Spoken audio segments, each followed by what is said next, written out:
I'm Nomura from University of Tsukuba. Good afternoon, everyone. So I'm standing here because I'm a manager of international admission in the Center for the Admission. So that I'm in charge for introducing the University of Tsukuba to the students or people outside Japan. And also I'm doing the research and education. My background is the biotechnology, so I'm teaching and doing research in the institute called Life and Environmental Sciences. But my talk today is generally about Tsukuba. So that I'm really glad to hear that by introduction of the chairman that Tsukuba is the largest science city. Then, okay. So most of the Japanese people recognize Tsukuba as the center of the science and technology of Japan. And this science and technology is not limited only the natural science. Any kind of academic activities, government research institute, a lot of things are gathered in Tsukuba. And this is government designed research science city. Established around 50 years ago. And before that, most of these large national research institutes was scattered all around Japan. But about 50, 60 years ago, Japanese government come up to the idea to gather those institutes in one place to accelerate collaboration. And of course, the collaboration, we expect to have some innovation, something new invention. Then I think that what they decided to set up that in the place called Tsukuba. There were a few candidate places for that science city, but Tsukuba got it because that has near to the capital and a lot of infrastructure to support these facilities. So the place Tsukuba is a kind of host of this nice natural science city. And before this place was more on the natural forest and agriculture land. Of course, no university. Then one university was asked to move from Tokyo to Tsukuba. And that is our start of our university. And from Tokyo to Tsukuba, as I told you, it's accessible, only 45 minutes by train. We have a special train. It's a local train, not a bullet train. So if some student or faculty come from Tokyo every day. So that, if some student would like to come to study or do research in Tsukuba, I think it's possible to come from Tokyo, Chiba, Saitama, adjacent places. Okay? Okay. Then, as you can see here, the 1973 is the start of University of Tsukuba, but we have around 100 years history in Tokyo under the different name. Tokyo University of Education, or start was going back to 1872, higher normal school. So as you can see in the name, our focus of our education, the research is more on the pedagogy or education. But once we moved to Tsukuba, we became very comprehensive. Having most of the study field, we changed the name into the University of Tsukuba. And we declare university as a research university. So we have a high ratio of graduate students and very rich research facilities. That's why we have a few Nobel laureates, 2 in physics and 1 in chemistry. Another important and very unique point of Tsukuba is we have only one national comprehensive university with the sports science from bachelor up to PhD.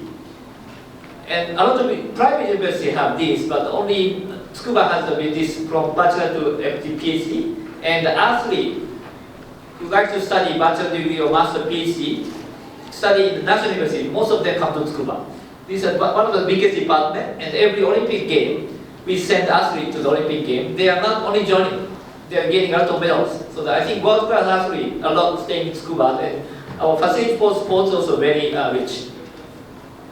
Let's look at the international profile of University of Tsukuba. Tsukuba has around 2,500 international students. If you look at this number itself is not really big, but if we compare the total number of the students, 17,000, over 2,500, this ratio is one of the highest in national university. And those are students from more than 113 countries. And another important thing, international profile is not only inbound. We also encourage students to go out. And their destination for going out is more than 400 universities. We have a lot of partner universities all around the world. And we also have some strategic partnership to accelerate student mobility like this. And inbound student number from 2,000, we can have very increasing numbers. And outbound also this. Outbound is mostly exchange or short-term programs, so that we are heavily affected by the COVID period. But even after that, we have rapid increase.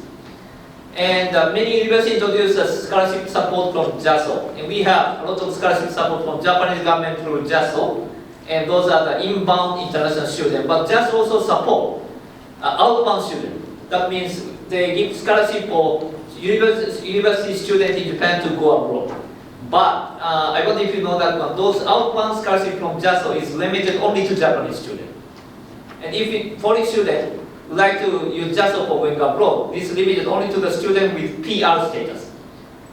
So the University of Tsukuba prepare our own funding to give scholarship for students, especially international students to go abroad. That's why these outbound student is not only Japanese student. A lot of international students in Tsukuba take this opportunity to go abroad, even one semester, 1 year. And these are the programs taught all in English.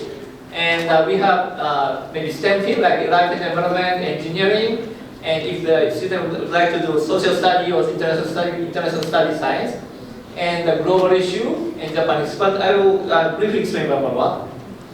Most popular program is engineering program. A lot of students apply for this program. There are 4 pillars: electrical engineer, mechanical engineer, computer science, and material engineer.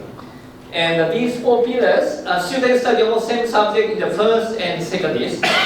And the unique point of this program is students can do final research project for 3rd and 4th year. Students coming to Tsukuba is really motivated to do many project or research studies. And we have a very rich facility in the research because university also have some opportunity to do a research study with the National Research Institute. So we take full advantage of that. One student can go to Research Institute in Tsukuba Science City and they can conduct some research study in this one. And MEC scholarship is not available. So if you're interested to go to this program with MEC scholarship, you can go to the website and there is a track with MEC scholarship or regular admission track. Life and environmental sciences, 3 departments: biological science, this is a basic biology like botany, zoology, ecology, or entomology. And agrobiological research science is something application from bio. So the biotechnology, or that's my field, and agriculture, or agri-engineering, environmental engineering. Digital science is something about the earth. So the climate change, or the geology, and some professor doing the disaster management. Students who would like to go for the social science, there are many apply for this one. There are 4 pillars: economics, law, sociology, and political sciences. And we have one program called Japan Expert. This is written in Japanese, but this is designed for the international student. This program is for the student who would like to work in Japan or join Japanese industry after graduation. We accept a lot of students for English study, but working in Japan and joining Japan industry, so Japanese language is very important. So that this program receives international students, but we require Japanese language proficiency for N2 and 3 level. There are 4 departments. One department is the health.